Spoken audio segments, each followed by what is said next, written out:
One of those nights when the entire sporting world is on display. We've got the NBA, the NHL, Monday Night Football, and World Series Game 3. Let's talk a little hardball. Elliot Johnson, Durham Bulls legend, longtime big leaguer, my friend. I hate to boil this down to two things, but there are stars on both sides. The biggest star for the Yankees, Aaron Judge, not delivering.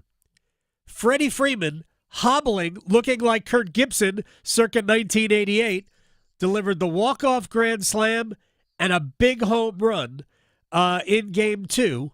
I know it's more complicated than that, but sometimes it doesn't have to be.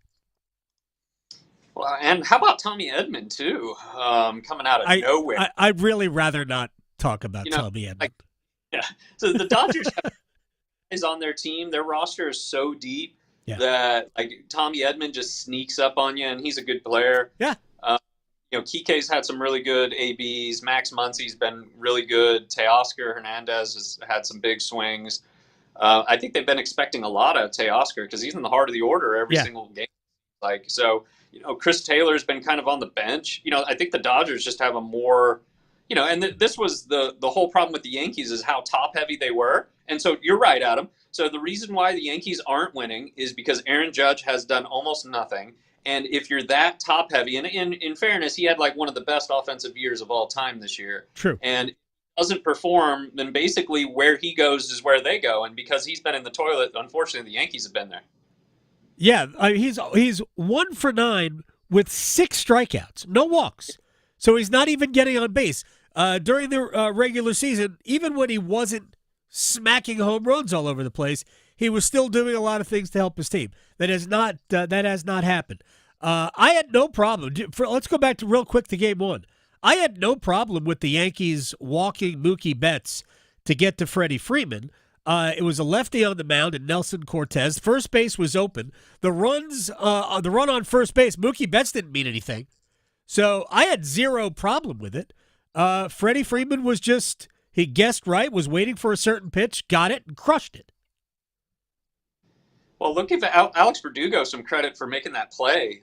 Really impressive. So, it ends up looming large because he ends up going out of play. Right. And so I'll give Verdugo some credit. Everybody throws him under the bus for whatever reason because he doesn't carry himself the right way or whatever, but he's a great baseball player. Yep. Agreed. So I love him going in there and giving everything he had to make that play, to do everything he could to sacrifice his body to make the play. And then, of course, the runners move ahead. So you'll obviously exchange that. So which ended up looming large for the end result because they walk Mookie and then Freddie ends up doing what he does. And so consider this, Adam. Freddie is one of the best hitters of our generation, and yet he's almost not talked about because everybody talks about Shohei and everybody talks about Mookie. And on most teams, Freddie's probably the best player on the team, and he's a footnote for the Dodgers for some reason, And I get it. Maybe he's not exactly a guy that's going to be on the cover of GQ, but he's a really great baseball player. He is a tremendous player and a tremendous hitter. He hits lefties and righties. That to me would be the one curious thing, is that if Freeman is good enough against left-handed pitching, then maybe you go after Betts. And I said before, I had no problem with the decision to walk Mookie. I get it. You set up a force, all of that. But the problem with that is that you have to pitch to Freeman now. So in that situation, I'd be more inclined to try to get Betts to expand the zone rather than put him on, and now I know I have to throw a strike to Freeman because if I walk him, now we're tied. And the Dodgers, if you're the home team and you have in a tie game in the late innings and extra innings, you have two cracks to the other team's one, as it turns out. So I'd always rather give myself the biggest advantage I can, and in that case, it's probably trying to get Betts to expand the zone. Has this come down in some ways to bullpens? I know Blake Trinan has not pitched great. Everybody else has. He's the only one who's given up a run. But to me, that was the Dodgers' advantage going into the series, but I'm not sure it's played out that way other than, both teams have needed their bullpen. Yeah, I think you're going to. Again, the Dodgers are really, really deep. The Yankees have had some struggles and some trouble with their bullpen. Obviously, in New York, everything gets kind of thrown under a microscope. I'll say that Weaver's been really, really good. It's been amazing to watch him kind of go up and down the Right. lineup as a reliever. So I think that the bullpen is always going to play a huge role. Garrett Cole was really, really good and gave them some really good opportunities and was put in the right position to win that game. But again, I think the Dodgers just end up being too deep. So unless Aaron Judge can step up and play like he did in the regular season here in the World Series, I don't think it's going to happen. One thing I would like to say for your viewers that gets really annoying is when Smoltzy's on the call, having to mute it because like he's talking about the front hip going and all this stuff. Now understand that Triana and Trine and whatever it is, I faced him, okay? And he's got a two-seamer that does this and a slider that does that, and you can't cover both of them, okay? Right. It's so he gets a little bit too into the weeds on his hip going. Well, if you keep your hip in there and you're late on the fastball, guess what? You're still out. And so one of the things, unfortunately, for Smoltzy not being a hitter is he really just doesn't understand the dynamic of what it's like to try and cover two pitches that do this simultaneously. Yeah, John Smoltz was a great pitcher, one of the best pitchers of his generation, deservedly in the Hall of Fame, right? I mean, he could have done anything, and I'm just going to leave it at that. And he works for Fox. And now I will leave it right there and make no editorial comment on John Smoltz. Cole pitched well, but kind of has to go deeper. You know, if you're Garrett Cole, don't you have to go a little deeper into the game? I don't think that's his call. I think he would have been happy to keep going out there, Adam. I think that Booney made the call. So if there's going to be some, and that's why this is the job, Adam. So one of the things that happens with being a major league manager, you're really responsible for three things, okay? One, and well, let me do one last. Three is culture in the clubhouse. Sure. Two is manage the bullpen. And job number one is to take arrows from the media so that the front office doesn't, okay? Those are the three job titles for a major league manager in today's game because the lineup is done by somebody else. You do need to handle the bullpen. Of course, the front office has a heavy influence on that. But his job is to take arrows and make sure the front office doesn't wear it. So getting to the World Series is good for the Yankees. I understand that when the boss was there, winning the World Series is all that matters. It's still a successful year. And what happens with being a manager, if it doesn't work, then guess what? You have to deal with the consequences. So even if it had worked, Nestor Cortez got Freddie out, everybody would be praising him. But because it didn't, the Bucks really it stops with him and it lands at his desk. And he's handled the media well, but it hasn't worked out for him so far. All right, Elliot Johnson here. Before we say goodbye, I do want to very very quickly talk about game number 3, which Walker Buehler, who looked dynamite in the series against the Mets. Are we getting back to the Walker Buehler that looked like he was going to be unhittable forever, maybe 3-4 years ago?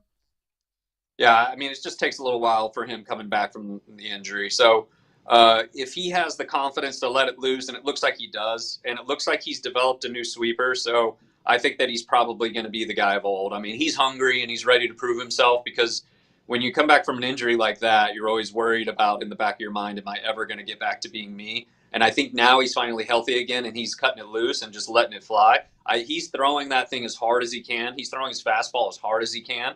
He's not holding back. He's not trying to aim. He's cutting it loose. So I think the Yankees have their work cut out for them. And really, if Judge can figure out either to get on the heater or get on the breaking ball like he did during the regular season, and he was sniffing it out and committing to whatever pitch he was going to see, and he was crushing everything.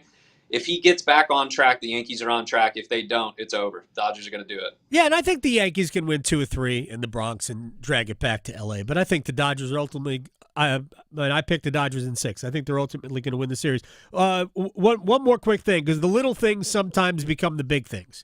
And this maybe, it shouldn't have been lost on baseball fans, but the Ohtani double in the 8th inning of Game 1, which ultimately led to the Mookie Betts sacrifice fly. Soto's throw to second base wasn't great, but it also wasn't bad, right? They weren't going to get Ohtani. He got it in quickly.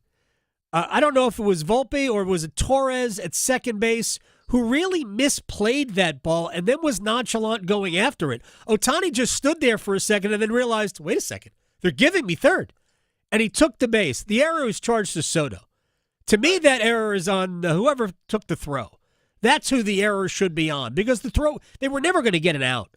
But you've got to do better at keeping that ball with you, and you had to know that you were never going to get it out. I did not. To me, that's a misplaced error. I don't think it's on Soto. I think it's on the guy covering second base, because letting Ohtani get to third allowed Mookie Betts to hit the sacrifice fly. Very good. No, that was well done, Adam. Good observation.